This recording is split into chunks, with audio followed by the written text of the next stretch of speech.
listening in the back room. Okay. We are ready to start. Welcome to the regularly scheduled meeting of the Morro Bay Planning Commission. It is January 17th, 2023. Welcome to all you survivors of the bomb cyclone.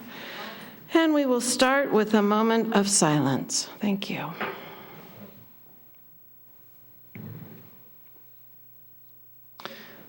All right, followed by the Pledge of Allegiance. Pledge allegiance to the flag of the United States of America and to the republic for which it stands, one nation, indivisible, with liberty and justice for all.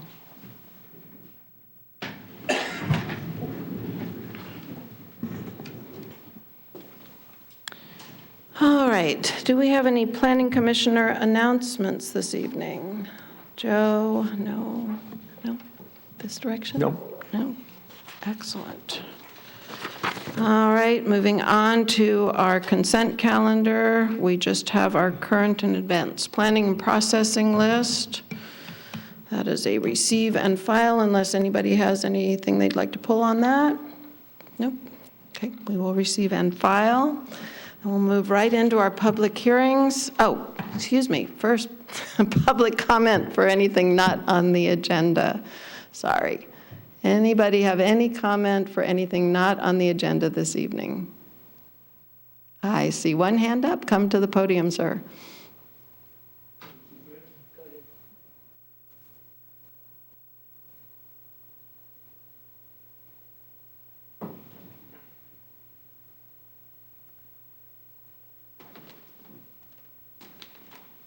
Yeah, my name is Harold Wiebinga. I live directly east of the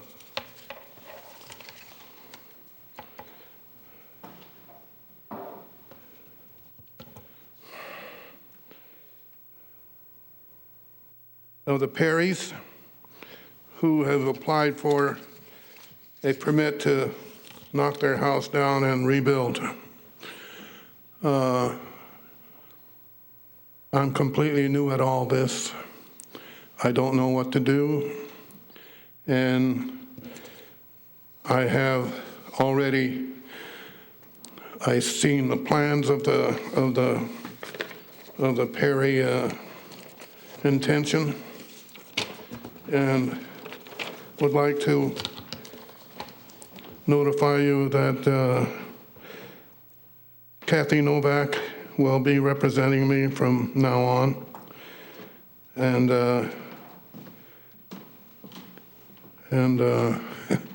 she was unable to make it. She had a meeting somewhere else today and could not decline to get involved in it at this time. So I'm just here to ask you for an extension on your decision for the dismantling of that home on Beachcomber, and that's it. I don't know what to do or what to say. The wood that holds my dirt on my property is starting to bulge like that, and there's no way I can service it because of the fence that was built there years ago when there was nobody owning the house I'm living in now, east of the Perrys. So I'm asking you for an extension on your decision, and therefore, that's all I can say right now, and hope you'll give me that extension so I live in Hanford, California, and I come here every once in a while to enjoy this beautiful Morro Bay. So this is why we're here now. And I would like to, for you to give you an extension. That's all there is to it. All right, thank you for your comment, sir. Do we have anyone else for public comment for items not on the agenda? Ms. Winholtz. Good evening. I just would like to report two areas that I think need immediate attention in terms of street repair. I know almost every street having now been flooded or puddled. All streets are looking very poorly, but there's a huge tire trap on South Bay Boulevard as you head north, just outside the state park. And I have to go to Los Osos every day, and it's just getting bigger, and I can see some tire getting caught in this deep hole. And the other place that's really awful is the intersection of San Jacinto and Main Street. For those of you who live in North Morro Bay or use that intersection, it's just deteriorated so rapidly.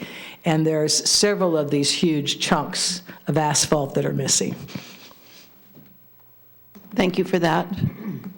Any other public comment for items not on the agenda? AGP, do we have anybody in the queue for public comment? We have no raised hands in the queue. Thank you very much. So we will close public comment. In terms of street repair, would the best thing be to go to Public Works with those items? I'll convey Betty's comments related to those two areas to our Public Works Director, Greg Kwolek, and Excellent. City Engineer, Eric Ridio. All right, thank you very much for that. I would also note that the first speaker, he was referring to the project that you reviewed at the last meeting. So there's no ability for the Planning Commission to do anything with that. That project was approved, although it sounds like he has representation from Kathy Novak, and it would be good that maybe he and Kathy make contact with the Community Development Department about the issues they're experiencing. Sounds good. Thank you for that. All right, now we will move on to our public hearings. B1, we will look to staff for the staff report. Ms. Hubbard. Okay, this is a continuance of the hearing regarding the coastal development permit for 3009 Beachcomber Drive. And the Planning Commission at the last hearing voted 3-2 for a continuance in order to further study the condition of the existing home prior to approving a permit that allows demolition of a James Mall structure. Ownership history of the home. In 1971, the home was designed and built as James Mall's private residence. The home was sold in 2018, just 6 months before James Mall's death. The 2018 purchasers applied for permits to make the home code compliant while restoring many of the Jim Mall design elements. The project was approved for a coastal development permit. Do you want me to stop talking now? It was approved for a coastal development permit and a building permit in 2019. Structural review of the home prior to construction revealed significant, something at the bottom of the screen, but I'm going to go with structural damage. Structural review of the home. The initial structural review and findings were performed by Mike Smith, and he's with SSG. Findings were consistent with homes of this age that had not been meticulously maintained. Determination was made that the home could not feasibly be restored, and the owners decided to sell the property. The home was sold to the current owners in 2021, who purchased the home knowing of the structural damage and purchased with the intent to demo the home and build a new modern home on the site. And this is an image of the proposed new home. A second structural review of the existing home by Ashley and Vance Engineering in SLO confirmed the findings of the initial structural analysis. The home is currently rented, and the tenant living there for the past 6 months says that although he enjoys the unique design elements, the daily movement of the foundation and the concern about additional water intrusion take away from the experience. The Planning Commission scheduled a site visit for January 9th. That was an excellent day for being out and about and maybe looking under a house, but it was canceled due to extreme weather and flooding. Phone call between Commissioner Roshan and the project architect was also scheduled in place of the site visit, but not able to occur because of power outage. So the phone call, I understand, occurred yesterday, and I'm hoping that the Commissioner Roshan can give us an update when I'm done with my presentation. Findings in support of preservation of this home. The City of Morro Bay has no historic preservation ordinance in place as of this date. Typically, submittal of a home for consideration of a listing on the California Registry of Historic Structures requires the owner's consent. The city's general plan and zoning code do not include policies that require preservation of this home. And that concludes my presentation. The staff recommendation is for approval of the Coastal Development Permit CDP 22-023 pursuant to the findings and conditions of approval included in the Planning Commission Resolution 03-23. Thank you for that. Let's turn to Mr. Roshan. Were you able to report on anything from your conversation? Yeah, do we want to hear public comment first, do you think? Normally what we would do is any questions on the staff report, and it feels like this might be part of the staff report, so. Yeah, so I guess what I'd offer is first a big thank you to Bill Isserman and Nancy, who were ready to come out in torrential rains, risk being isolated here in Morro Bay all day Monday, but we did cancel, so we were okay. The idea was that Joe and I would visit the house and also take a look at the structural information, which we were supplied. Thank you, Nancy. We weren't able to do that during the week with the rains, but I did speak quite a bit with Bill yesterday. And so I've got a series of things I'd like to go through, but I was going to do those in my comments. And but if there's specific questions, Nancy, that you would have, no. Okay. Any commissioner questions for staff? Not at this point. Mike? Okay. All right, so we will open for public comment on this item. Who would like to go first? First, Welcome. because I'm closest to the mic. My name is Terry Simons, resident of Morro Bay.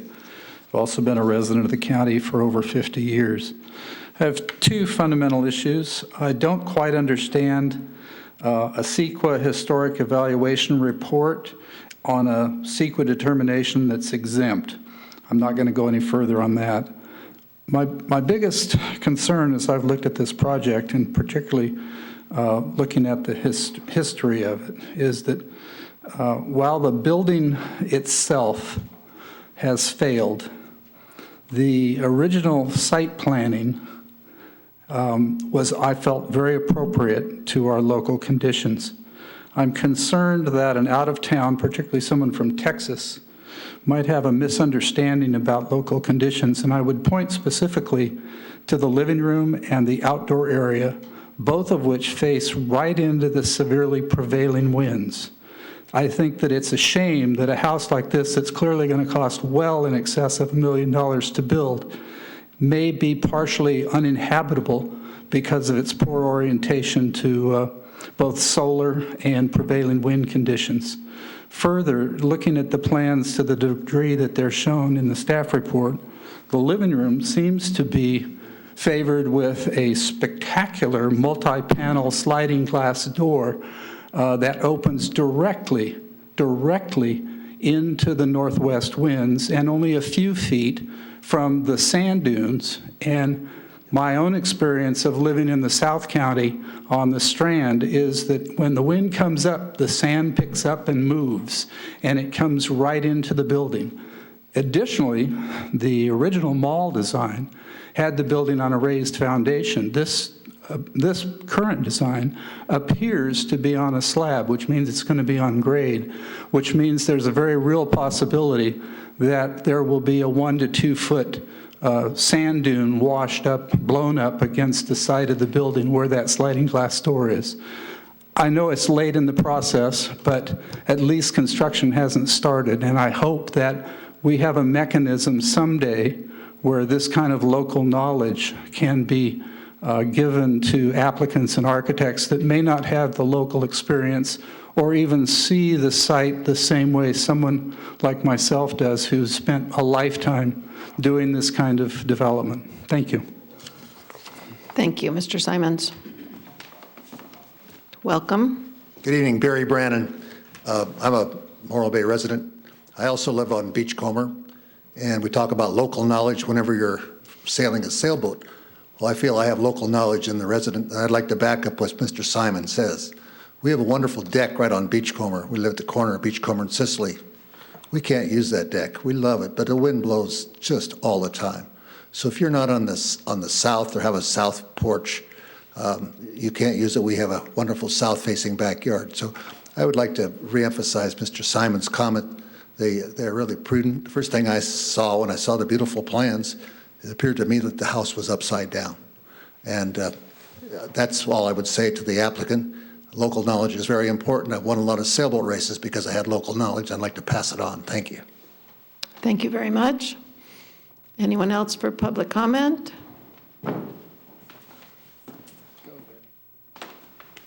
Welcome. Betty Winholtz. I would like to thank the Planning Commission for the due diligence that you gave to this item at your last hearing. I wasn't able to stay, but I did watch it, and others watched it and made comment to me. And they really appreciate the thoroughness with which you went over this item, because it is a significant piece of Morro Bay, and that you were interested in making sure that you were making the right decision, that you turned over every rock. And to someone outside of this kind of interest may not have cared, but I really appreciate it. I know others appreciated it.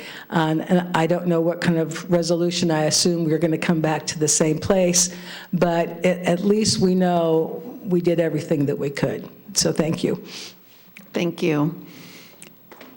Anyone else for comment on this item?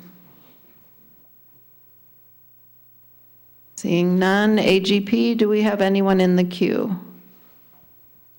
We do not have any raised hands in the queue at the time. All right, we will close public comment and bring it back to the commission. We did have a number of comments from other neighbors who wrote in support of the project. It is interesting, the comments that were made about the orientation towards the ocean.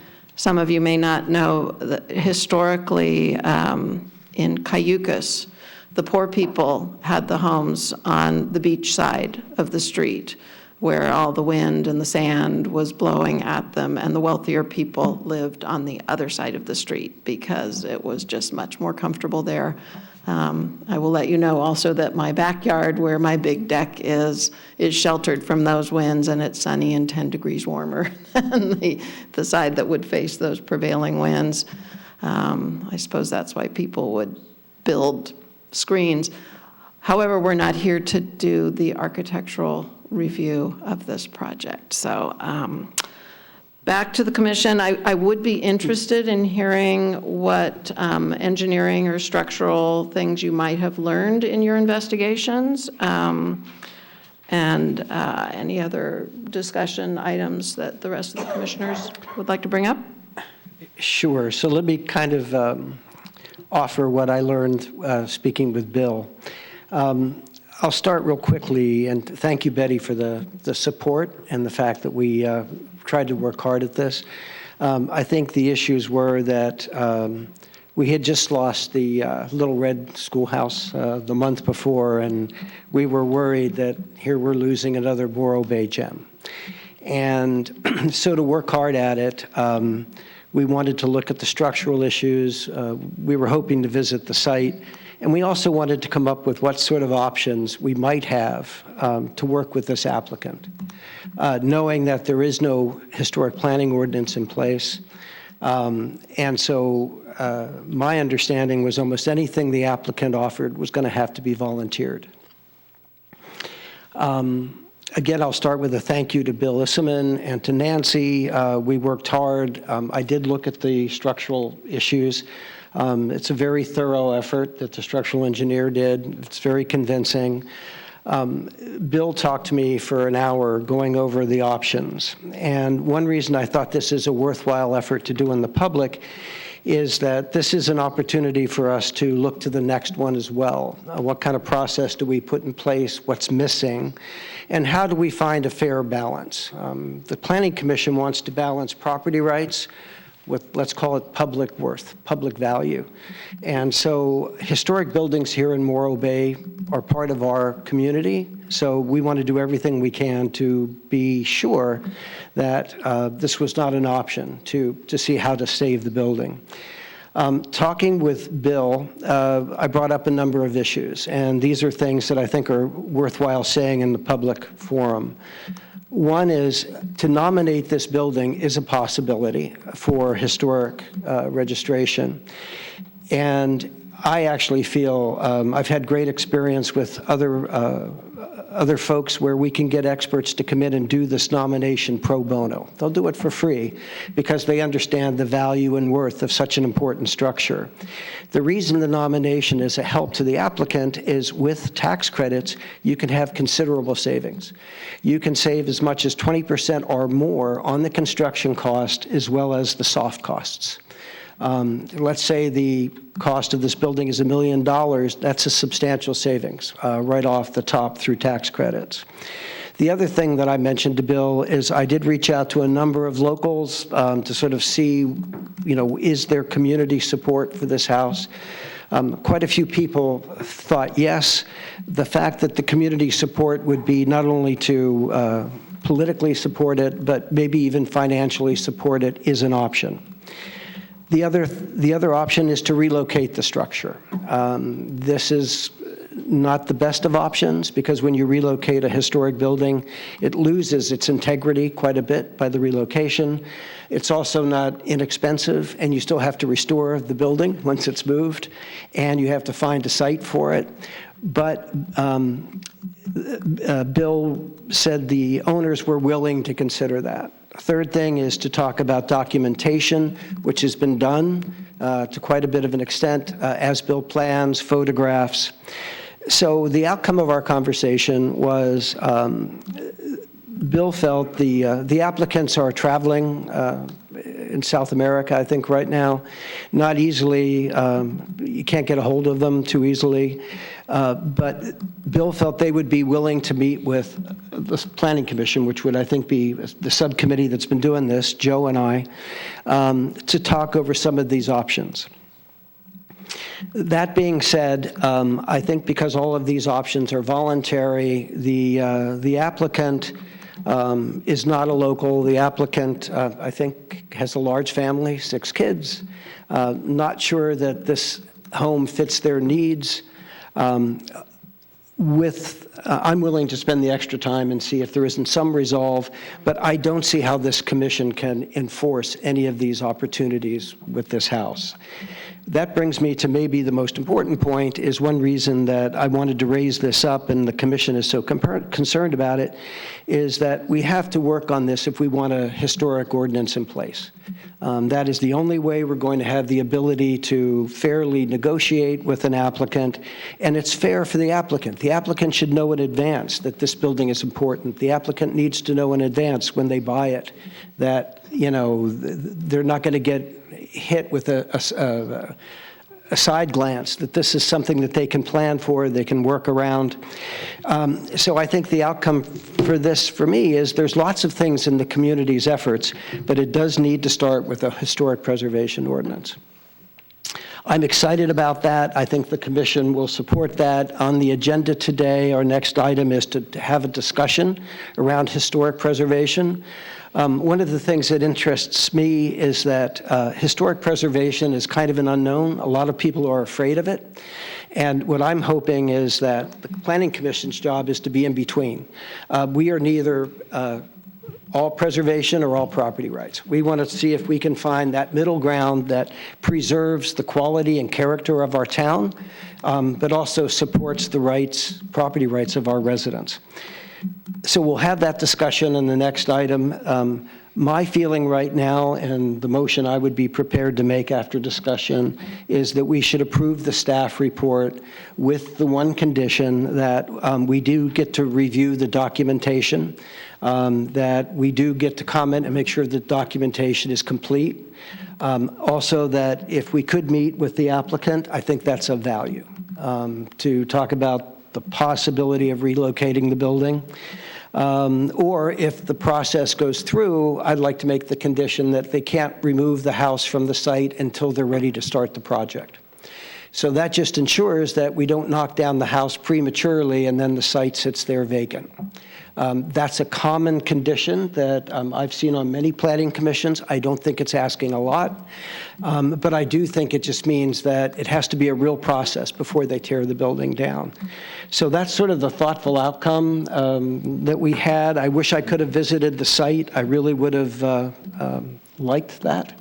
And I do appreciate, again, the architect and staff helping us go through this process, because it elevates the process we need to do, I think, through the appropriate, policy, which we have to put in place. So that's what I had to say. And Joe, I don't know if you had any comments on this? Well, Mike. in a sense, I'm sort of grateful for the situation that's been presented, because again, it underscores eloquently that the need for this historical preservation ordinance. I haven't thought about the idea of the building being removed and then the lot standing there vacant. And, from a practical standpoint, any number of things can happen between now and the beginning of construction. So I think that's a very good idea, and I don't think it puts much of a burden on the applicant.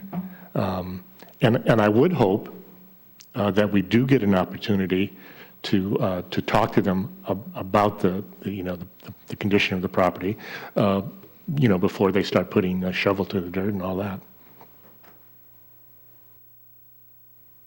Thank you for that. Couple thoughts and questions in my research, and you may be helpful with this, on historic property designations. And I did see the 20% number on the costs of renovation, both at the federal level, and then there was also a state tax credit of 20%. However, in both cases, the property must be income generating. It must be generating tax revenue, which suggested that because the state or federal government wants to get reimbursed for that credit. So that would suggest it would need to be a vacation rental or a rental property, which concerned me a little bit. So I'd want to be very careful about opening that door. Let's just make sure that that is not the case, because especially on Beachcomber, we don't, that's the last thing we need to encourage more of is vacation rentals. And I don't think that's what this family has in mind. But as and especially when we get into the next discussion item, and as we move forward with that ordinance, I think that's really important. While I think, especially in the cases of commercial properties, the idea that some of these historic properties can be available for people to have access to is very exciting. And perhaps in home tours, and that's done a lot in our county areas with garden tours and kitchen tours and things. There have been historic home tours. That kind of thing could be fabulous, but we don't want to set people up to have to essentially reimburse the federal or state government by creating a commercial situation with their properties. So that would concern me. Another thing, and I don't know quite how to phrase this, but I was talking with Ms. Hubbard about it a little bit, is if the house were to come down, and thinking about that beautiful wood in there, damaged as it might be, there are an awful lot of craftspeople in our community who would love to have the opportunity to salvage the wood and maybe other things that are in there, some of the copper, and create new and beautiful things with it. I was just gifted a table for my deck that was made of over 100-year-old redwood that was salvaged from a house up in San Francisco area that was then made into a bed that was then resalvaged now into this table. So, beautiful things can come of this old wood, and who wouldn't want to have some piece of furniture made of Jim Mall property.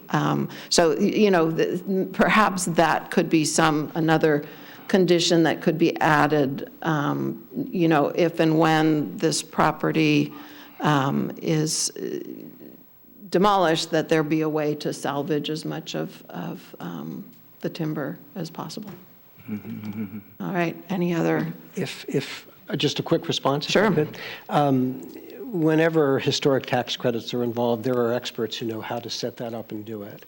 I'm not one of those, but I would say that I've been involved with many, the Mills Act as well as federal tax credits, and I think it's very doable without having to be an income property. I think it depends on how you structure it.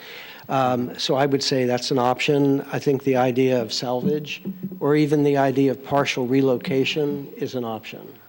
Where maybe if we found someone who could use that, could we save a portion of the house?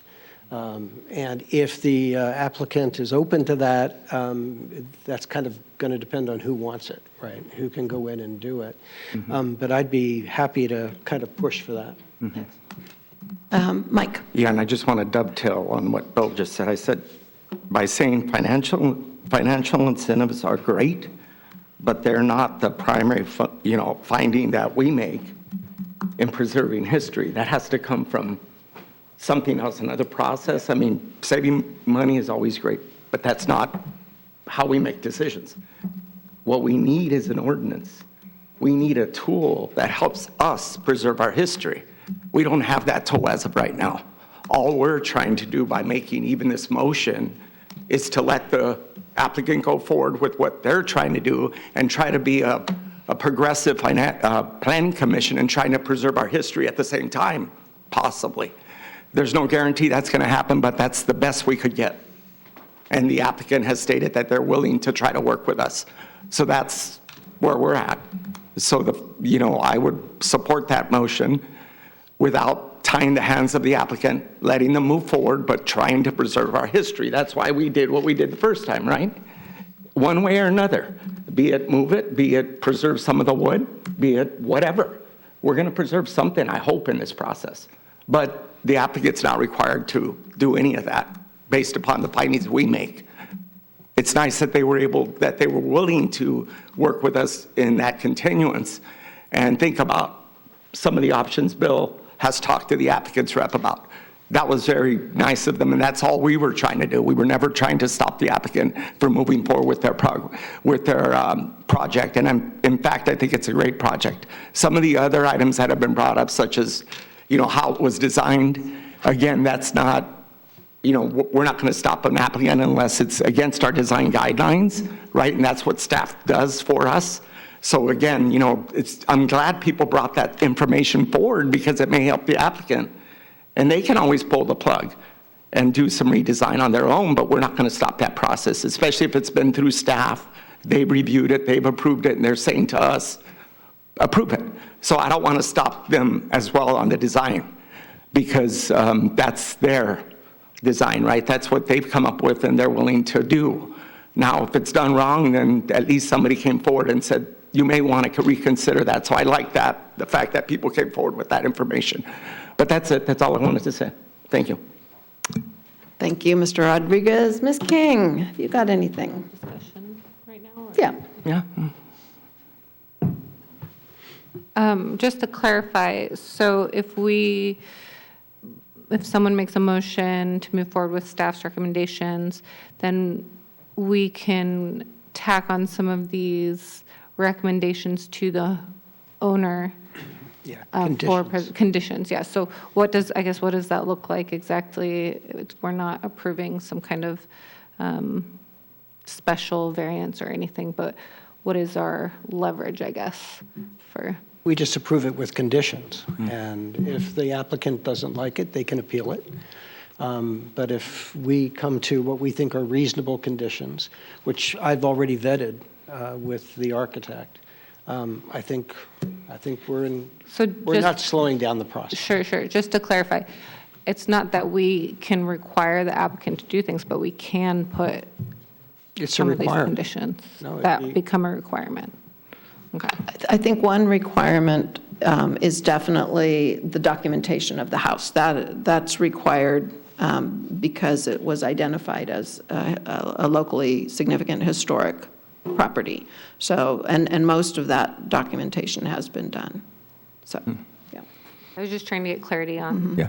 your guys' discussion of what's required versus what we consider a condition, so. Susan, can I ask for clarification as well with the applicant's rep? Just the person, and this would get back to what Bill and the rest of the commission has stated is, I can't remember who the applicant's rep is that was speaking on behalf of the applicant. Yeah. Yeah, I think. I just want to ask you a question. Bill, right? Is that Bill? Bill Liston. Yeah. Okay. We took and heard information from Vice Chair Roshan. I just wanted to clarify that that was correct and that you would be willing to work with us in trying to do what has been stated up here. Sure. Good evening, Planning Commission and staff. My name is Bill Eisman. I am the architect representing the applicant for the project tonight. And I agree with the staff report that Ms. Hubbard put forward with the timelines. All that is correct information. Commissioner Rosen is also correct with recounting our conversation. And I do believe we're agreeable to some conditions. I think I want to make sure that we're clear on timeframes. I believe they are aligning with each other. Commissioner Rosen, you had suggested prior to us demoing the house that we had the opportunity to actually consider alternative ideas, which is somewhat obvious to that point because we would have to do that. I think we probably need to set maybe a time frame. I was saying prior to construction, which would mean we could also tie to the construction permit. We have not submitted construction drawings for plan check at this point, so we have some time built in there. But I just wanted to make sure that this wasn't an open-ended date for that we actually had some definitive dates that we could work towards whatever solution we come to agree to. Sure. I think it depends on the condition I would like to add is that the house cannot be demolished until you've pulled a construction permit. Sure. I think we would be agreeable to that. And I think I was saying, yeah, until we pull a construction permit. It's the same time frame. Yeah. And the reason, and the reason I asked you, Ms. Bill, to clarify is that way our Commissioner King could understand what we were trying to do here and have some clarity, because that was a good question, was, what are we really trying to do? But I think, Bill and Bill have answered the question. Thank you. Thank you very much. Can I get some clarity on a couple things? I'd like to have the conditions reflect what the commission desires and what the applicant thinks is happening. Yeah. So let's have a little bit more of a conversation about the timing of when we can issue the demo permit for the home. Would be at the time we issue the building permit for construction of the home. It would be done at the same time. Yeah, there would have to be You're an good with approved that? Okay. construction permit. Okay, that's good. All right, thank you. I actually have a question about the clarification of the conditions. Sure. I don't understand the review documentation or the rest of the documentation. Is that a condition or is that? The review would be only of the documentation to take a look at it and say it's adequate. So if there, all documentation is not equal, if the photographs are well labeled, complete, the plans are clear, that's all we want to see, is that there's adequate documentation of the existing building. So who decides that? I'd say bring it to staff would be fine. This is not unusual to get historic documentation. Normally it's a requirement that comes out of the report that we get. So this wasn't something we were doing beyond the report that was submitted originally for the project. Just archival photographs, but there's nothing else that I'm aware of that's additional documentation needed for this project. So that's what I'm asking, like, what is the expectation on that? That's what Nancy's asking, and what I am asking is, what's the expectation on the part of the commission? Because normally what you do is when you do your historical evaluation, one of the mitigation measures that come out of it is just what you indicated, Commissioner Roshan. This project didn't have that requirement associated with it, so. I guess I'm suggesting that the documentation would meet those standards, and I'm leaving it up to staff, I think, to review that and say it's adequate. It's just always, I think you need a second check. As much as I love the applicants, I love all applicants, I think we do have to check and make sure that, the documentation is there. Okay. Thank you. So this report by Cultural Resource Services, is that considered the documentation with the photographs that are in here? I could see having a better set of archival photographs done. That was my expectation Yeah. based on the comments initiated by Commissioner Roshan. Yeah. Yes, thank you. I could see that. And can I just add, Susan, again, that this only gave us further documentation regarding our history, right? So we're beefing up. If it does go away, we've just made more information available regarding our history by providing more photos, more documentation. That's what it was all about. It's an archive. Yeah, but what I'm saying is that if we had approved it last time around, we wouldn't be doing, we wouldn't be doing that. So that's all we were trying to do. Yeah, I think the report is good. Yeah. I mean, Yeah. in terms of what I've More experienced documentation. before, but I do think the photos at this Yeah. point could be beefed up a little Yeah. bit. Agreed, I think the report tells the story. Yeah, yeah. And having some more pictures to help Yes. with that story is Sure. probably not a bad thing. Yeah, great. Okay. Okay, thank you. I think we're all on the same page. Yep. All right, excellent. Okay, any other comments? Are we ready? Are we ready for a motion? We're ready for a motion. So I motion that on, what's the address? B1? 3009. 3009 Beachcomber, we approve the staff report and staff's recommendations with the following conditions. The opportunity to meet with the applicant and discuss relocation of the house, if that becomes a valid option. The condition that the house will not be demolished prior to the construction permit being issued, that salvage would be a part of that discussion. And what was the third thing? A review and to staff's satisfaction that the documentation is complete. Second. Joe, I was going to let you second, but that, okay, second. Any discussion? Seeing none, we'll have a roll call vote. Commissioner Rodriguez? Yes. Commissioner Ingraffia? Yes. Commissioner King? Yes. Vice Chair Roshan? Yes.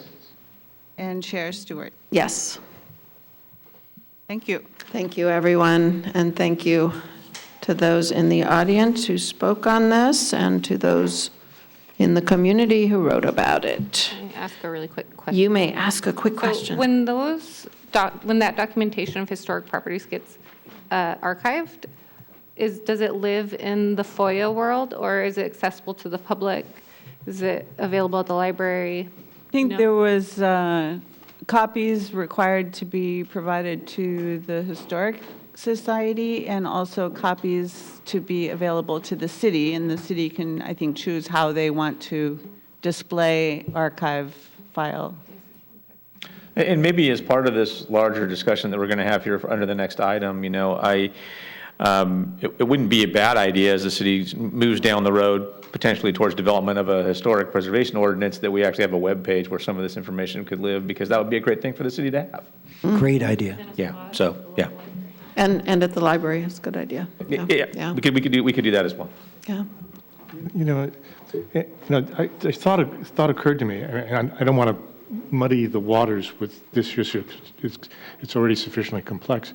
But given the progress that they've made in photography and 3D photography and recreating environments, we should think in terms of this photographic record as someday being used to construct something that might be of a 3D kind of immersive nature. Who knows, Yeah. Yeah, I don't know if archiving the drawings, the construction drawings, I'm sure the original, Jim Mall drawings exist. Is that part of the documentation, do we know? The city doesn't have those documents. I'm sure if you just ask the architect, I'm pretty sure that they must exist, but that would be key. Because the original drawings are, kind of wonderful in themselves, yeah. Kind of cool. All right, well, let's move on to item C, new business. Do we need a break? Let's take a 5-minute break. Everybody Thanks, stretch Nancy. your legs a little bit, and we will reconvene at 6:55. Thank you.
With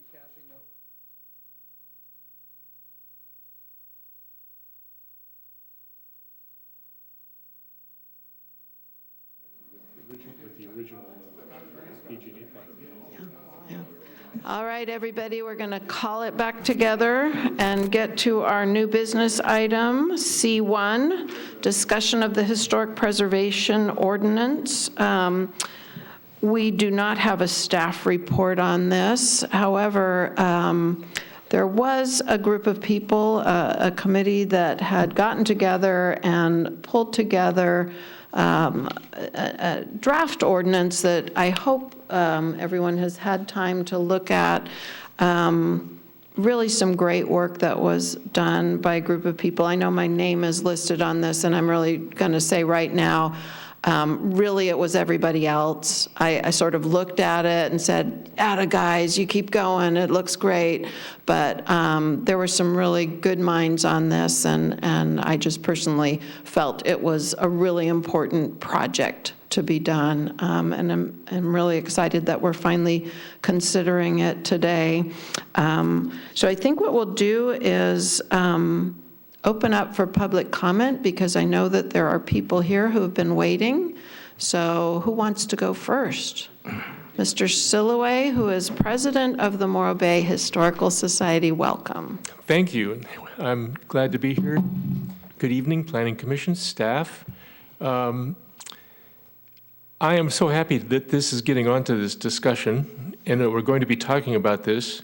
Your comments so far tonight are really reinforcing to me, because you have expressed strong support for this project, and I think it's time for us to do it. It's not lost on me that we're talking about this ordinance at the same time we're talking about losing the Mall House. And it's indicative of how fast things can change.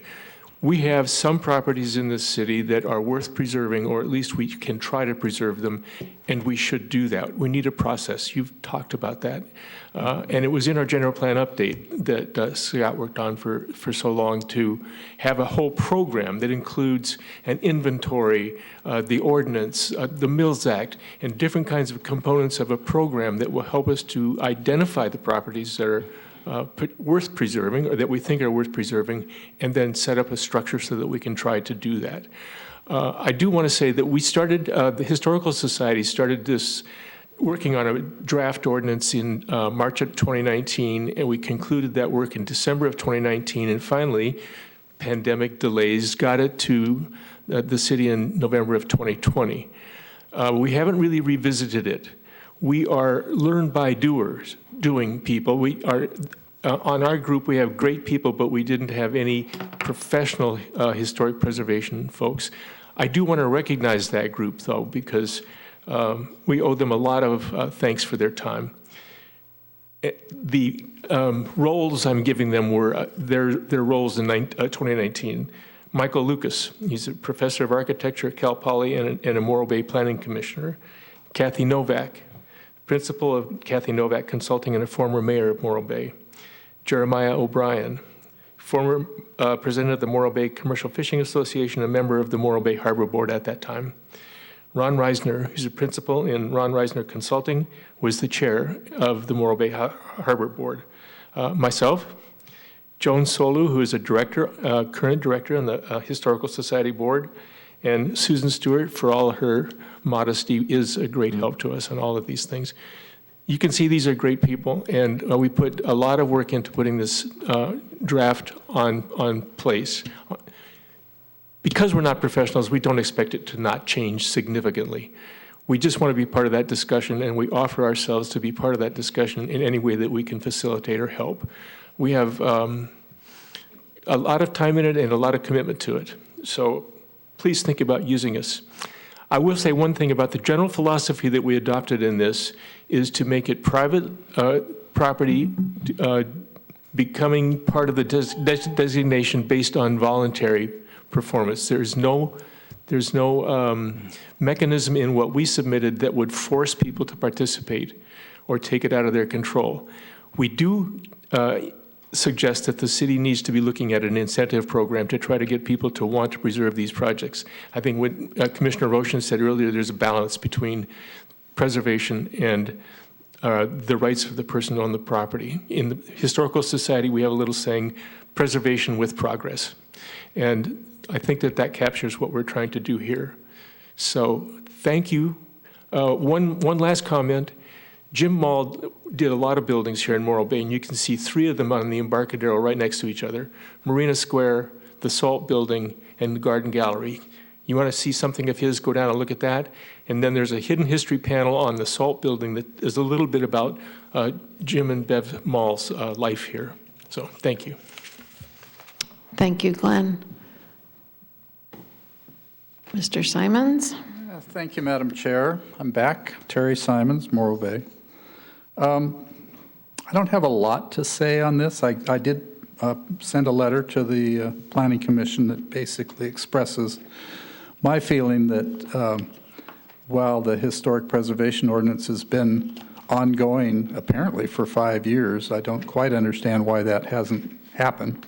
I do think that some effort should be made to develop an architectural review commission or architectural review ordinance. It would be much more encompassing and would provide much greater opportunity for the city to both regulate and help direct the many times unguided applicants that come from out of town and don't understand our local design aesthetic. They don't understand our local conditions. I served for almost 8 years in the city of San Luis Obispo on the Architectural Review Commission and would be happy to help participate in that. I did want to make one personal note. I was quite disappointed, in fact, that the community development director put in his notes that there was no staff report when at a hearing that I attended recently, he quite frankly told this commission that he had a complete draft ordinance sitting on his desk ready to bring to a meeting. And I don't understand why that didn't make it into this staff report. Thank you. Thank you for that. Any other public comment?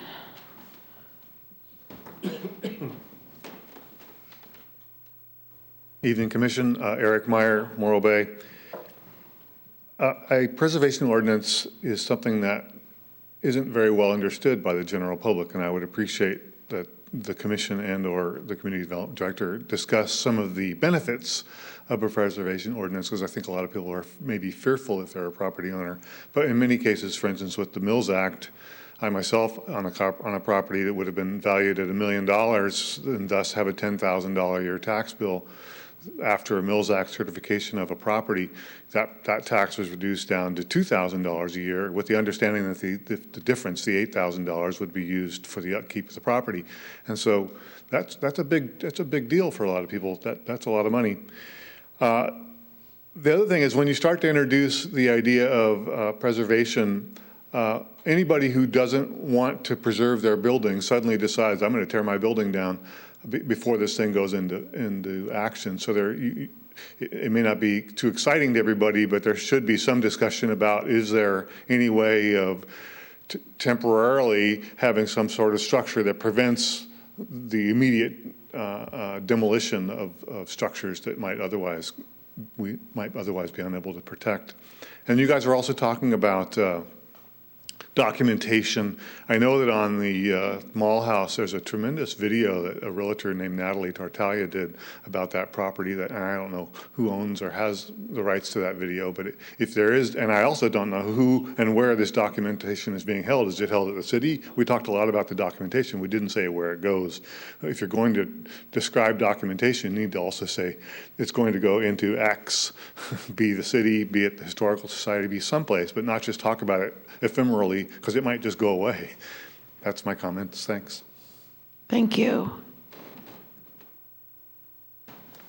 Ms. Winholtz. Betty Winholtz. I appreciate all the previous comments. I looked at, or I read the ordinance that's being proposed by the society, and just briefly, but two things popped out to me that I want to say specifically about that proposal, and that is that it mentioned creating its own historical committee or commission that the city council would appoint, and that those members would not necessarily have to live in Morro Bay. And I'm a big believer that if people are on commissions in our city, they should have to live here. And I would think that in our population of, 8,000 adults, with how many of those who are retired from all kinds of professions, I can't believe that we couldn't find some people to do that. My other personal opinion about that is I don't know that we need a separate committee. I would think that the Planning Commission could be that committee. And the reason I say that is a number of your responsibilities are now administrative, and so you actually have more time to do stuff. And so it seems to me this is a logical place for that to happen, and I would like to see that. And in terms of Mr. Meyer's last statement about the rush to, do something to a building before it gets in effect, that kind of happened earlier when I was on council, when we were trying to preserve something, and so we put in an interim ordinance, emergency ordinance. The council passed and said, okay, we're taking out 6 months, nothing can happen until this document's done.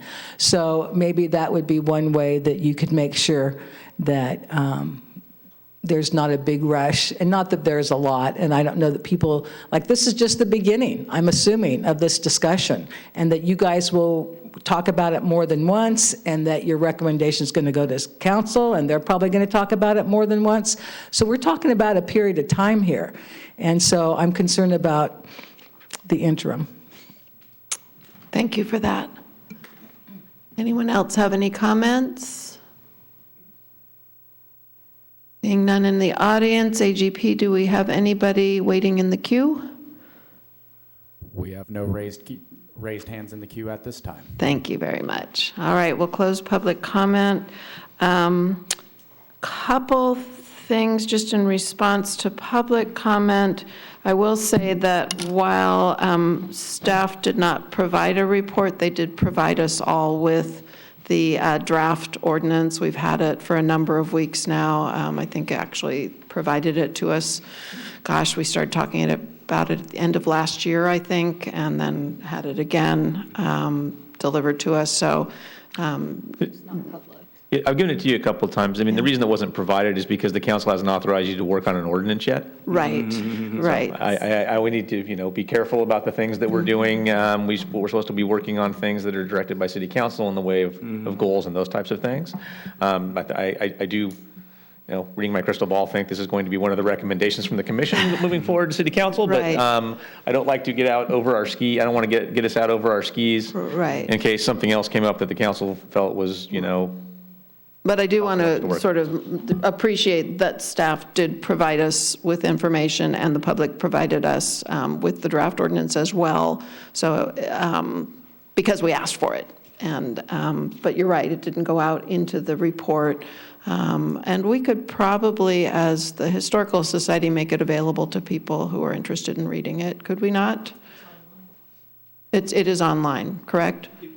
Joan Solu submitted a public comment that includes that. Correct. So if you want to look at public comment in the city website, it is under public comment right now. So if anybody wants to take a look at it, it's there now. So that's, yeah, under Planning Commission public comment for this meeting, it's there now. Any house that goes up for any kind of demolition or reconstruction at this point, if it is 50 years or older, is required to have a historic review. So that, at a minimum, is going to capture that whether or not it should be addressed in some form. So just to that, is there going to be a rush to go and just tear buildings down? Hard to know. It can happen, has happened, certainly, and some people like to ask forgiveness afterwards, but if it's 50 years or older, the state law is there has to be a review of it and a report written, which is why we're starting to see so many of these reports, because we have so many properties in town that are 50 years or older. I was just commenting to Commissioner Ingraffia that it's interesting looking ahead. 50 years doesn't seem that old, and what in 50 years from now are going to be those properties that we look at and think, wow, you know, is that what we built, and did we really want to be preserving it? And maybe we should be thinking about that. And then interesting comment that Betty made in terms of, do we need a second committee? Looking at the folks that are applying for the Planning Commission, there are quite a few, and there's a part of me that thinks there's a lot of really great people out there. It might be worth having another committee just to get all those people involved in something. But lots of different things to talk about. So who wants to get us started on this? Mike? We'll go from right to left. Start at that end. Only because Betty made the last comment about, okay, we don't have to rush. This is a start, but this Planning Commission has dealt with 2 projects recently where we had no tools, no way to preserve our history following our guidelines. So, and what we've been given as far as those tools. So I just like to read something here that, because I'm very familiar with this city, and it'll get to another point you made. It says, the Historical and Landmarks Commission acts in advisory capacity to the City Council in all matters pertaining to historical places and landmarks. It says here, the commission provides advice on the naming and renaming of streets, museums, and the establishment, therefore, in the city, and the marking of preservation of historical landmarks and places, including homes. So what I'm saying, that's what one city already has in place. I agree with you that you could probably combine what duties that commission has onto a place like this where we're smaller. This place is like 10 times as big. So you know what I mean? You have a lot more work if you're only focused on history versus planning. But I believe that could be combined. That's a great idea. So, by the way, we're not, moving to try to make a decision tonight. We're only talking about what we're experienced with and what we'd like to possibly see moving forward, and make recommendations to our council for us to be given the opportunity to start working on this. But the longer we wait, I'm just trying to make this point, the longer we wait, the more history we're going to lose, period. That's why we've got to get the ball rolling on this as soon as possible. So that's all I'll say for now. So there's ways to do it. It's all about process. Because when you've been a planning commissioner for 10 years, you start to understand the process. And I agree with staff, you can't get in front of yourself. And that the council has to know what you're doing and actually give you that work. If it's above and beyond the guidelines that we use as planning commissioners. So we're trying to put more on our plate or give us new tools, more tools to do our job better. That's what it's about. So I'll leave it there. Okay, thank you. Mr. Roshan. So let me start with this Planning Commission asked for this agenda because there's urgency here. And the opportunity is there. So I would start with the fact that I think we all feel a great deal of respect for the Historic Society of Morro Bay, how this has been started. For some of the folks in the audience, Betty and Eric, these are people that know the town much, much better than I ever will. What the commission's job is not to say what should be done, but to look for process, and especially through the cases we see, create a sense of purpose and urgency. So I guess that's my call to alert, that we have to be urgent about this. Just because we submitted it has not been enough. The council hasn't acted, and in fact, it's actually decided not to act. So with the new council, I guess I would like to suggest that we as a commission talk about the urgency that we found with the Little Red House, with the Jim Mall House, but also with what we see as the character of our city. I mean, this is not a small thing. When you lose these buildings, they're gone. So to express that urgency and then to make a recommendation to the city council. Number one, to provide work priority for staff. None of this is going to get done until the priority from City Council allows Scott to spend time on it. Even if we do something as an interim, we still need his ability to work on it. So I think our recommendation, or what I would propose, the motion is going to include that we make a recommendation to City Council to make this a work priority. Is that the right way to say it, Scott? I think that works good, yeah. Okay. The second thing is, I love Betty's idea, mine too, to adopt an interim ordinance. I think we have every chance to adopt the Historic Society's work. I think it's a very well-done document. I think we can, parse it and maybe make it better or customize it where it needs to be, but it's a great place to start. And I want to thank you guys again for doing it.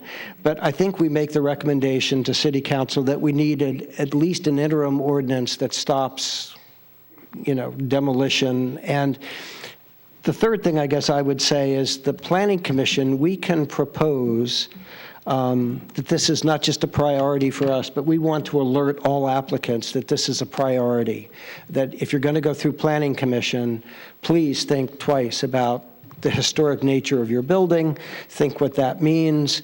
And we can't do anything now until there's an interim ordinance or till the actual ordinance gets passed, but we can raise it to the point of a priority and a strong suggestion to all applicants to consider the historic efforts. There's a number of things that we're going to try to do once the historic ordinance gets adopted. One is to become a certified local government. The other is to look at inventories. I do think one way to bring some effort to this is to do an inventory almost immediately that talks about endangered buildings. I think we could open the doors to locals. My guess is we could come up with the first pass at that in a week, 2 weeks, maybe faster. At least get it out there that we're serious, there's opportunities here, and why lose another, gem? So I think inventories are a big thing, the local register, and all of that is going to come clear in the ordinance. Whether it's a committee, I don't know. I don't want to opine on that or say, how it should be done. I think there's multiple options of how we might be able to make it work. But I did like Eric's comment, too, that we really do want to become a platform to familiarize the citizens of Morro Bay of the reasons we want to do this, but also the advantages for the city. And again, it's, and thanks, Glenn, for mentioning it. It is how do we take property rights and public values and find the right way to combine them. Property rights, if we just do that, we'll wake up one day and Morro Bay won't look like Morro Bay. It'll look like, I'll make fun of Pismo Beach. It'll look like Pismo Beach. Not that Pismo Beach is bad, but I don't think Morro Bay wants to look like Pismo Beach. If we don't act, that's what happens. So I guess when we're ready, I would like to make those motions around a motion to go to council, and then also the ability for us to put together a group off of the Planning Commission that starts looking at these interim efforts and inventories. And I would also offer to anybody out there who's willing to help with this, that would be greatly appreciated. The knowledge, I've talked to a bunch of you, you guys know so much. The stories in this town are so spectacular. It's just unbelievable, the cultural resources we have here. And this is one way that I think we have the responsibility of not just recognizing it, but telling those stories. Thanks. Okay, thank you. I want to hear Leah's. Okay. Let's see. Well, I agree.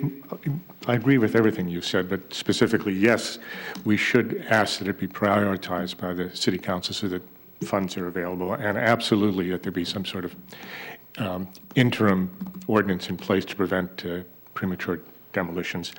With respect to there being some kind of an architectural board who might first vet the suitability of some of these houses, I can recall that over my years on the Planning Commission, I've learned so much from the architectural professionals who've been on the board.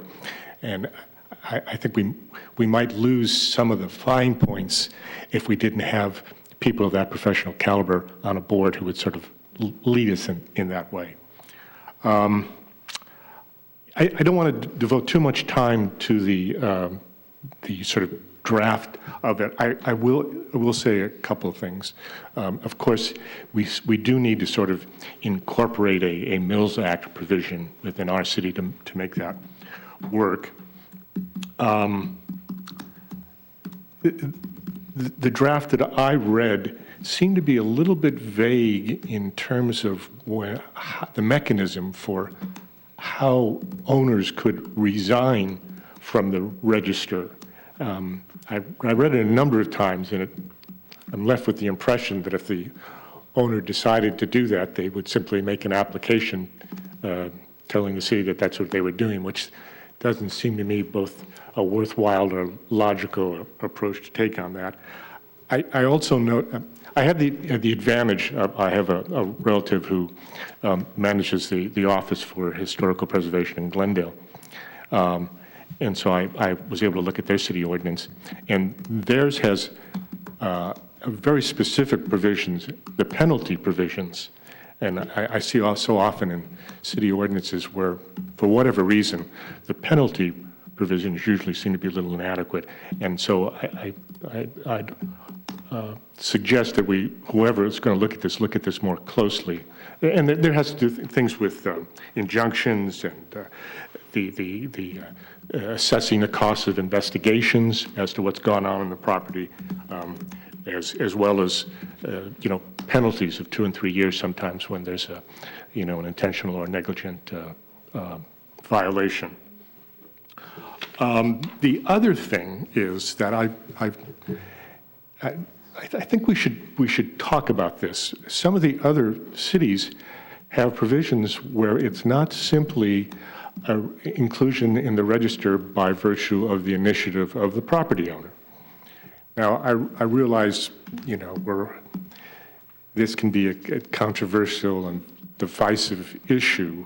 I mean, the one I'm thinking of in particular allows a 4/5 majority of the city council to include a property on the register. We got to talk about that. I suspect that kind of a measure would not be as divisive or as controversial as people at first glance would think, largely because there are probably a lot more people supporting preservation and fewer people with property that is the subject of that preservation who would not want to do it. So the numbers would speak in favor of it, I think.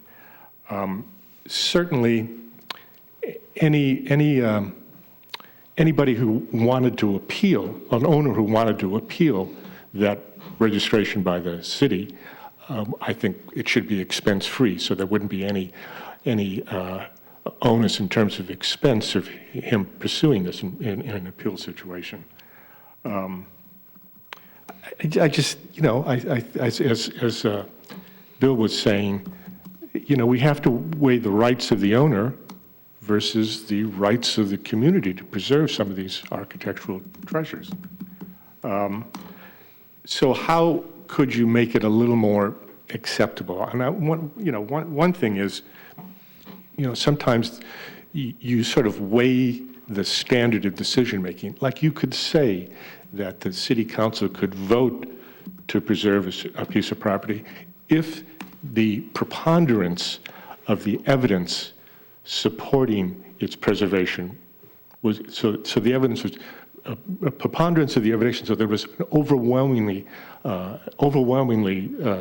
that it should be preserved rather than simply more of a difference of opinion. There was, virtually no rational way to say that this particular property wasn't worthy of preservation. And then, finally, I'll say, because there's always the rule of unintended consequences. If we had, some sort of a preservation ordinance that had this kind of a provision in it, say it was in effect for 3 or 5 years, and then we would reevaluate it. And at the reevaluation, if we decided that this really was too controversial or too onerous or giving rise to too many disputes, we could eliminate it. And we might even, at that point, say, and as we are eliminating that provision, we are eliminating, our judgments with respect to those properties that the city council decided to preserve, excluding the ones that the owner might still, some of those properties, the owner might still want to have it in the register. But if the others wanted to drop out, then no harm, and we would say, well, we had an idea, the consequences overwhelmed us, we don't think it's such a good idea now. Anyway, I just think we ought not to, out of hand, dispense with the notion that it has to be only by the initiative of the owner. Ms. King? Yeah, I have to agree with what you guys have said and the direction of your recommendations. It's been a couple weeks since I read the recommendations or draft ordinance that has the liberty to change and be added to and taken away from.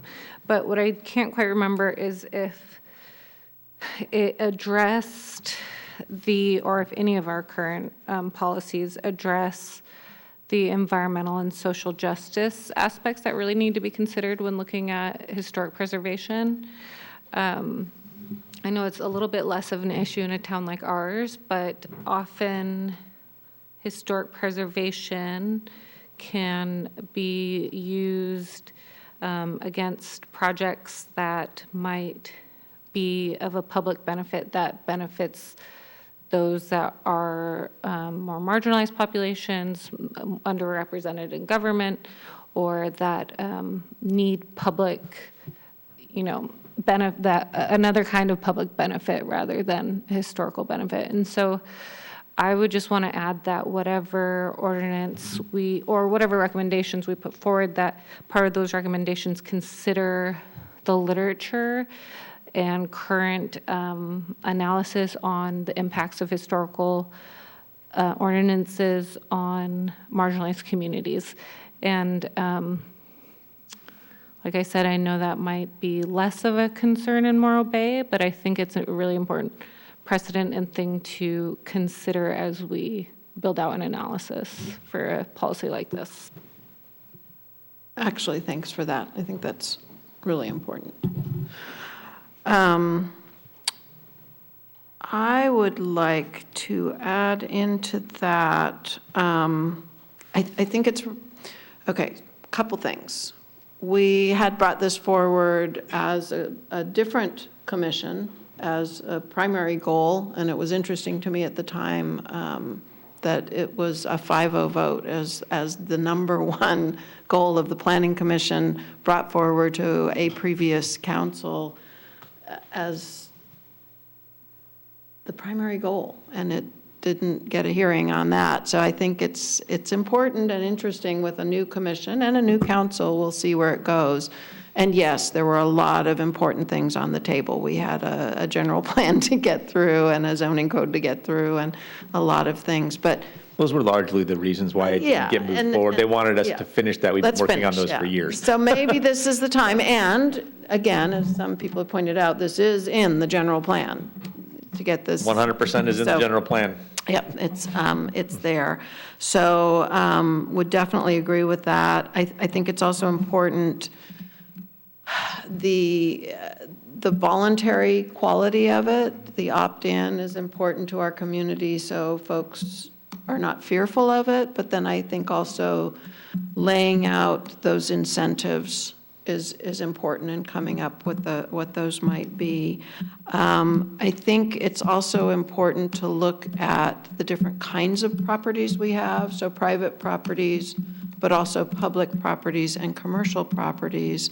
And when we look at commercial properties, I think also gives us the opportunity to look at districts. Possibly even with residential, but I think, and that's where it's going to be very interesting when we get into doing a survey of where our historic properties are, because when this town was originally settled, it was sparse. There were little properties here and there, so it was not clustered together. But the commercial areas were. And so looking at districts in that way and how we would identify that as we move forward could be really interesting. I do like the idea of possibly developing some kind of an interim ordinance, although I wonder if, again, it's a voluntary thing, what that can do for us. Yeah, not too much. So make some paperwork, I guess. I also think, initially at least, I would like us to look at this idea of a separate historic preservation advisory board that would be made up of experts in the fields of architecture, in the fields of local history. I could see it having some members of the Historical Society, perhaps a member or two from the Planning Commission, perhaps from previous planning commissions. Michael Lucas might be another person to invite on that who was an architect and very interested in architecture. Some folks out in the audience. Eric might be a great person. So, getting some more feet on the ground and folks who might be able to do those inventories, get that part going. To me, the more bodies we have involved, the quicker things might actually happen on this. So at this point, Can I just Sure. add one other thing? Because you're talking about what I wanted to talk about, and that's historical districts. Because that's what bigger cities create. You go through a big city, you're going to see historical district. You're now entering a historical district. Well, once we do this inventory, that may establish a district, a small one, and that gets back to what Joe was saying. So if somebody buys a home in that district, they know it's a historical district. So if they're buying there, they're going to know that, be on alert. If you want to do something with that home, you're going to have to do a little bit more work when it comes to working with the Planning Commission and changing your home. So by clearly identifying areas, inventories, districts, you're doing that. You're providing information up front so that a property owner from another state can come in here and say, okay, I know exactly what I'm buying and I know what I can do there. So all I'm saying is it just gives us more information for both the new owners, the current owners, and then the boards and commissions and the council, of course, that have to deal with it if we create another commission, by the way. That would be given if we have more than one commission. I think that we could probably do it with one since we don't have a lot of, we're not a bigger city. We could probably do all that with one, but we deal with the issue with what Joe was talking about, which is voluntary versus non-voluntary, a historical district versus just a regular old home that needs to be remodeled. A lot of money needs to be put in there. That's good too. It's all good. Just as long as we understand each other, right? The applicant understands what we need to do in preserving our history as well as just, day to day what we do as a planning commission. Thank you. Yeah.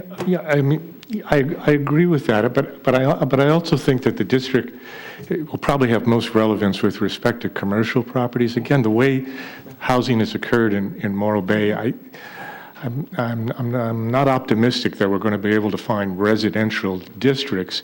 And stating the obvious, because of that, and if it's solely voluntary, we could tomorrow or the next day or next year be confronted what we were confronted today with the Mall House, a house worthy of preservation without doubt, but for which the owner has no interest in preserving, and we will be powerless to do anything except try to implore him not to demolish the house. And in view of not only the increasing prices of housing in Morro Bay, but just the increasing prices of just the dirt on the lots means that increasingly well-heeled and affluent people are going to move here, and they are going to want to increase their houses and make them more luxurious, and we may be losing some of our gems. We do have some pretty interesting little properties when I think about downtown Morro Bay,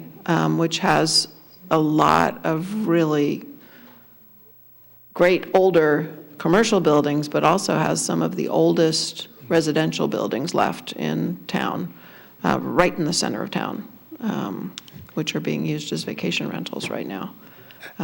So, Chair Stewart. Yes. I'm wondering if I could suggest a motion. I think so. And I'm thinking that all of these points are important, but we're not going to solve them tonight. This is the Well, first. it needs to be a goal before we can get For there. sure, and we need to have a platform. Yeah. So to create that platform, I would like the commissioners to consider a two-part motion. One, that we make recommendations to City Council, and that has three parts. The first recommendation to City Council is to allow staff to prioritize historic preservation as a work priority. One. Number two, for their consideration is to move forward the Historic Society of Morro Bay's ordinance and to initiate consideration and work on that. Three is to encourage the City Council to consider an interim ordinance. And I'm not going to describe how that should be done, but Scott, that would be sort of, I think, a recommendation from staff, how best to not end up with losing 2 historic properties in 2 months. So that would be the first part of the motion. The second part of the motion is that the Morro Bay Planning Commission would raise and support the historic ordinance, the one that the Historic Society of Morro Bay has put forward. We would make that a recommendation for all applicants to strongly consider that as part of their ongoing awareness of where the city is headed. So the commission would raise it as a recommendation and an awareness. We can't adopt it, but we can certainly raise it as a consideration. As part of what the commission would also do is I do think we should consider an inventory. And I would say it would be an inventory that would be done with an ad hoc group to come up with buildings that we consider significant, important, and possibly endangered. I think that would be my motion. I'll second that.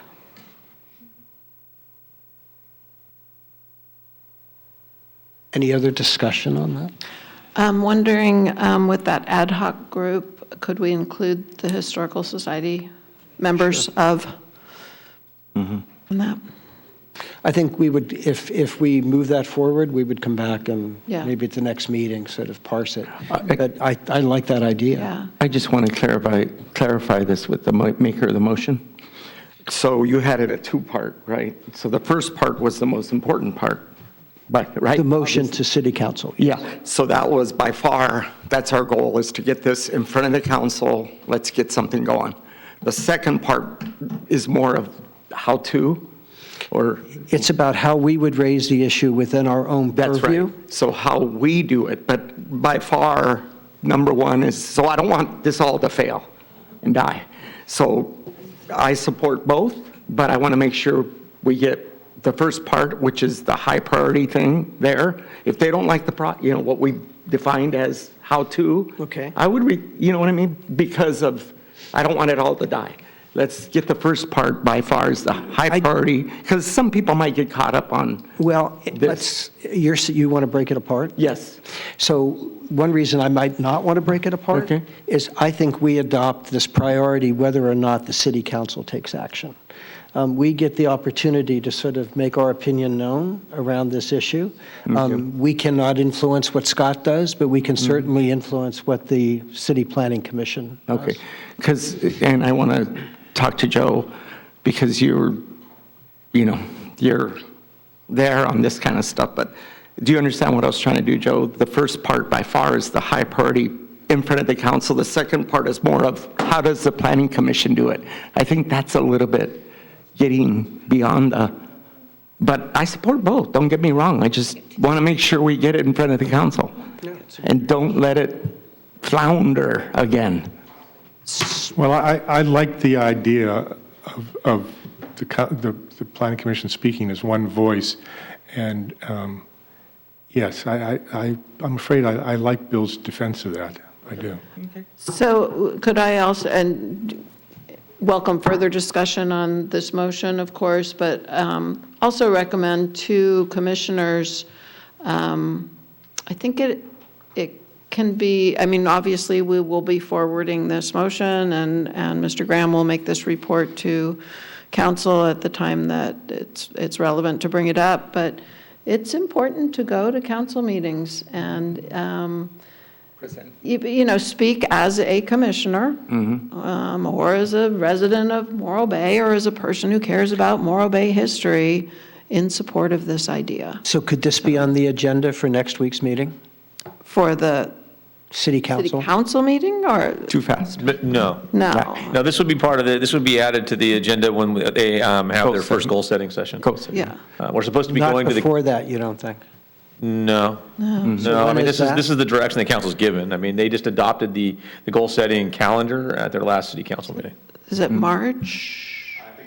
I apologize, I have to don't go pull it remember. back up. I read it when it first came out, and I don't recall at the moment. Yeah. Yeah. Can I ask a question, Scott? So when our opportunity comes, would you recommend that, say, Bill, and I'm going to add another planning commission, would you recommend that they go at that time to put forward this goal? Well, I think at the planning commission at that time? Well, certainly. I mean, you want to support, Yes. you know, especially as we're going to take a vote here, actually. Yeah. And you'd want to support what the majority of the planning commission would like to see as part of your goals. This is one item. You're going That's to, right. I mean, come back with a goal discussion that adds other items as well. Yeah. But this is our highest priority. Yeah, and we will make that clear. Yeah, and the reason I ask that is because I would recommend that Bill go at the appropriate time. I would ask that Joe join Bill, and if he's not willing to, I will. Okay. So I would defer to Joe first, but if Joe is not, you know, up to that, or, you know, you have too much on your plate, I'd be willing to do it, Joe. But I'd like to give Joe that first opportunity. Yes. When the council is ready for it. I certainly, I'd be honored, I accept that. Okay, great. You know, I think when things come before the commission that are beyond the ordinary concerns, a house here or setback there, but when there are these kinds of issues, you know, that involve, you know, decades of consequences. Yes. It might not be out of the question for, you know, all members of the planning commission to come before the city council and explain in detail, you know, the justification for their position. Because, I mean, really, I mean, so there's a limit to what you can put down on a piece of paper explaining why the planning commission did what they did. And I'm sure they're too busy to be able to sit down and, you know, tune into numerous and watch, you know, video recordings. Yeah. If we think it's important enough, we ought to go and explain to them And why just, we think it's so. just to clarify, Joe, I would ask that you and Bill attend that meeting to participate, but I'm going to sit there and watch it happen. I want to clarify, I will be at that meeting, but I'm not going to be the commissioner up there in the front two seats doing the job for me. No, Any other- but you know, I mean, we might even say, I'm speaking, we are speaking on behalf of the planning commission, of which 3 or 4 or 5 of us are in the audience. That's right. And All right. And any other discussion on this motion? But I want to make sure that Bill and Joe would be added to that, you know, that's part of. That's not when it part gets of the there. motion, Okay, but let's move Okay, that's on. fine. All right, let's call the vote here. Just give me 1 second. No problem. Having some technical.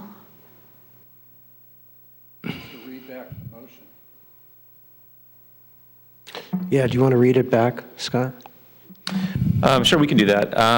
So I have the first component of the recommendation has 3 parts to it. And that is, part 1 would be to allow staff to prioritize historic preservation as a work priority in my department, to move forward and start the process with the historic preservation ordinance that was provided by the Morro Bay Historical Society. It's kind of the starting point for this effort. and that the council move forward an interim ordinance. And that's maybe where I might have a question, and maybe we could talk about that a little bit. But I'm going to move on to the other piece of it to get that piece right, and then we can come back to that. And that the Planning Commission considered forming an ad hoc committee to develop the process for an inventory, and I suppose to work on the ordinance. Is that also what you were looking to do? I had a question here next to it, which is what I was kind of scrolling through to find. Sorry. I mean, I think, I don't want to put the horse in front of, no, the cart in front of the horse. So I guess I'm thinking we do an ad hoc committee to begin considering next steps, but the one I did want to list was the inventory. The inventory, okay. And then we would also elevate the Historic Society of Morro Bay's proposed ordinance as a priority for this commission. Yeah, that's fair. And I think from that standpoint, we would, from a staff standpoint, as we have those properties that are 50 years and older, and we get those historic reports, if they come back like the Little Red House, the Mall House, they come back and say those are historically relevant to Morro Bay, that's when we would make that information known to the folks coming forward. Or at the time when we talk to them at the counter, either way, so. Yeah, I just wanted to reiterate that point that it's made known to applicants. Yeah, trying to avoid the gotcha moment, right? So, yeah.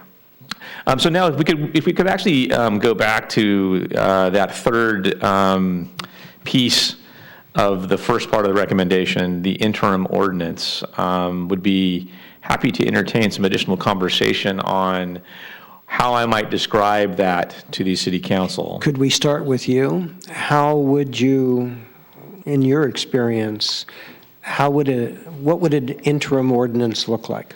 So we can adopt urgency ordinances to deal with issues that we're having in the city, so that can take place. They can be in place for up to 24 months. So we could do something along those lines. In fact, we did that when we were going through the development of the short-term rental ordinance. Some of you may recall that. So that is something that can be done. And we can put in place policies, that relate to it. We could put in place largely the ordinance that was put forward, although it's the way that the ordinance is put forward by the Historical Society, and I didn't have a complete agreement on the board there. That is voluntary. And the issue, I think, that you rightfully raised, and I think Commissioner Graffia mentioned it several times, was that you can end up with the same situation that we would have with the Mall House, and that if somebody doesn't opt in, then you lose the building. So wasn't sure exactly where you guys stood on that, and a little more conversation would be helpful for me. The problem I see is that the carrot of getting people to opt in and, having an urgency ordinance is the incentives. And you can't really offer the incentives until you're a certified local government and can apply Mills Act and tax incentives and so on. So how do you provide the incentives that make somebody want to opt in? You don't. The ordinance, yeah. So they're not there yet. That's the problem. But the interim ordinance would say you can't knock your building down in the next 6 months. So okay. I'm just not sure how to make that threshold. Commissioner Roshan, that's actually a great comment. Yeah. Can I get some the feeling of the rest of the commission on something along those lines? It could be something fairly simple.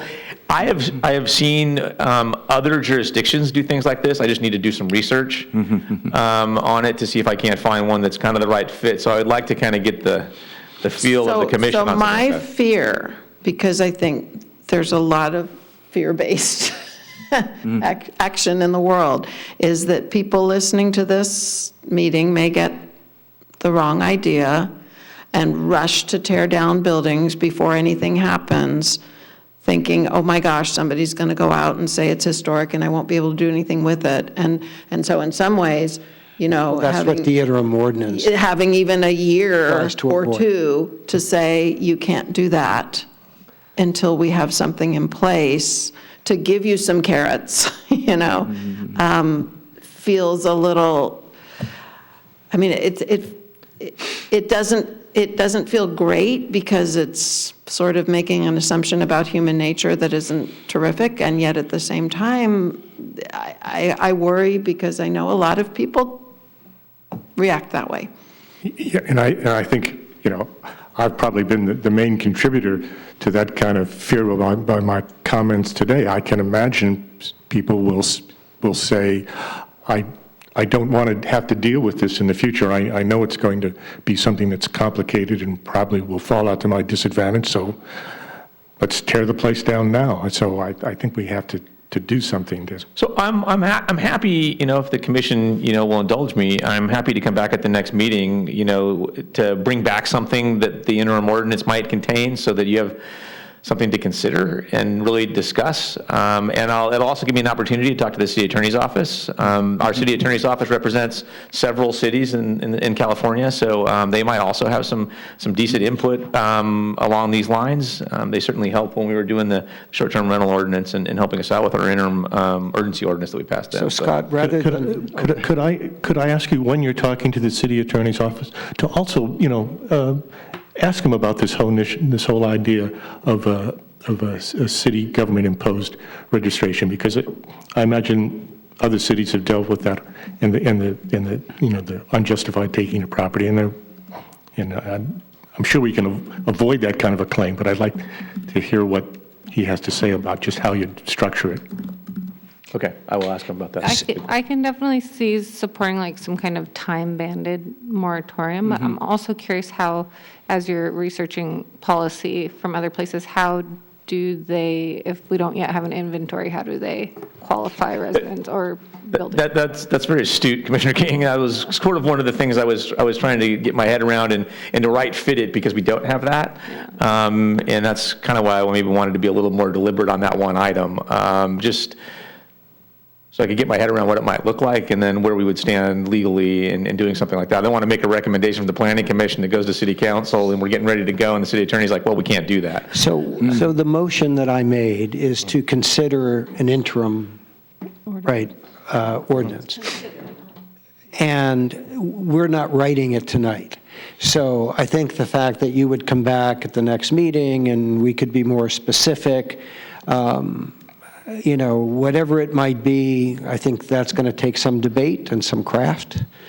So I think what you're asking is, we're suggesting that would be necessary in terms of taking this on. The nature and exact language about that is something that's going to have to be evolved, I think, responsibly. Well, certainly over time, yeah, when you're developing an ordinance, that's not what we're doing here. It's just we're going to make recommendations, and I want to be thoughtful about that when I make the recommendation to City Council and as I write it up for the commission. And I want the commission to kind of be on the same page about what that might look like, and then I want to be on firm legal ground. Well, can we leave the motion as is and add to it a friendly amendment that what we'll do is come back and review more specific language around the interim ordinance at the next meeting? Yeah, that's fine with me. Yeah, that works. Yeah, fine with that. All right. Any more comments from No, you wanted input, Scott, but I agree that this is only interim. We're looking for interim language that'll get us through the legal process, get this back to the Planning Commission so that we can do it. So, I agree with that whole concept, but we definitely do want to elevate it to council as soon as possible. Okay. I agree with that. So we have a motion and a second? Yeah. Okay. Commissioner Rodriguez. Yes. Commissioner King. Yes. Commissioner Ingraffia. Yes. Vice Chair Roche. Yes. Chairperson Stewart. Yes. Thank you. Motion passes 5-0. Oh, happy day. All right. We have nothing listed under unfinished business. Can I just clarify something, Chair Stewart? Sure. So Scott, I know you're always putting more on your plate, sorry. We're part of that problem you have, but I want to make sure that we are going to be dealing with our public benefits, community benefits item on the first meeting of February. It should be on your agenda, so just to make sure, because we're ready to go. We're not that ready because I haven't gotten the information from Mr. Green. So. Okay. Yeah, so that is the plan, assuming that I get that information from you guys. Okay, so Joe, I think I thought we were there, but we'll get in touch with, when do you need it by? What's our drop dead date?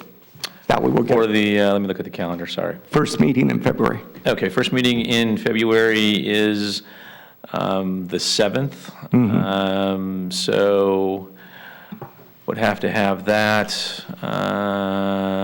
23rd, 24th, something like that. So we'll reach out to Scott, to Sean, and make sure that that memo is available to you. Week from now would be good. If it's a little bit longer, just let me know and I can work with you on it. Okay. So Sean needs to submit the draft of this. Otherwise, I don't have anything for the planning commission to look at. And it would be the updated. Yeah. You know, so it's an update. We have the last version, and I'll provide links to that staff report so the commission can go back and look at what was here before. So I just want to make sure before we leave the historic preservation ordinance that in the next meeting, there will be an agenda item where we'll talk about the interim ordinance. Correct.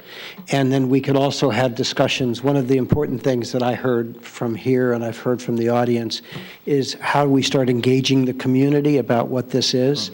And so I would love in the next meeting to see if we can come up with some specifics about outreach. Can I get a couple of head nods from you folks? Thank you. I will add that to the language for the item, okay? Thank you. We do still have the president of the Historical Society in the audience, and that may be something that they can consider in their next meeting, which I think is tomorrow, and have some discussions about that, reaching out to the larger community. Social media is great, Glenn. I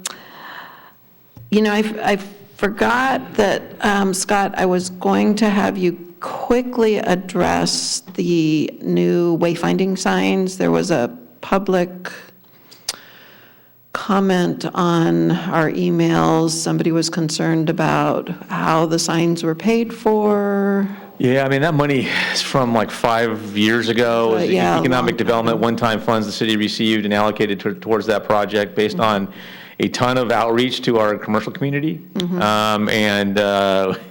It was a long time coming. I want to say we started it like 5 years ago. And then, COVID happened and we ran into problems related to supply chain issues for components of the project as well. It just seemed like it ran into issues from every turn, but they're finally up. But that's where it came from. It's not. It was a one-time fund that was allocated towards economic development, and that's where it came from. And again, it was at the behest of a lot of outreach that we did with our commercial community. Yeah, and again, I think we sometimes forget that, those of us who've lived here for a long time feel like, well, we know where everything is, but this is a town where a lot of people are new to the area and finding their way around, and those signs are very helpful and did need to be refreshed, and I think it's a great look for the community and hopefully is helping people find their way around. Yeah, I mean, the refresh comment that you make is a good one. The city had done wayfinding signage poorly in the past. Yep. I mean, only insofar as there was several different types of signs, and the font on them was so small that you really couldn't read them from a vehicle. Right. So certainly it wasn't very effective, which was one of the complaints that we got from our commercial folks was like, yeah, you have these signs, but they don't match, and Yep. they sometimes point to things you don't have, and then in other instances you can't really read them, and so it was also part of the. Oh, these are lovely, and driving at night, they reflect nicely. Just with headlights, you can actually see them and read them. I'm super pleased with them, so. Okay, any planning commissioner comments? Future agenda items, we have a few already. Yes. There were a couple of questions that came up at the last meeting that I thought were really interesting, and I don't know if we've learned anything more about it, the Bird Street apartment building and the short-term vacation conversion. Yeah, so I did, that's the Alder Yeah. Street project, yeah. So we had been engaged with them prior to that coming forward, and we'd made contact with them, let them know that they can't operate as a short-term rental. On the main platforms like Airbnb, VRBO, they're not listed as short-term rentals, they're listed as long-term rentals. We did find another platform, though, that had it noted as a short-term rental. Doesn't appear that they were actually renting it out that way, but we've made contact, or in the process of, I'm not sure if the letter's gone out or not, with them to tell them they can't do that. So Excellent. So that was actually good, and we did a little bit of extra research because it was coming from somewhere. People were saying that, and I was like, we don't see it. And then we did a little more, digging, and It was actually one of the platforms, it was a newer one that host compliance wasn't monitoring, so they're monitoring it now. Wow, interesting. Okay. Yeah. Anything else? Okay, Community Development Director comments. Oh, what do I have?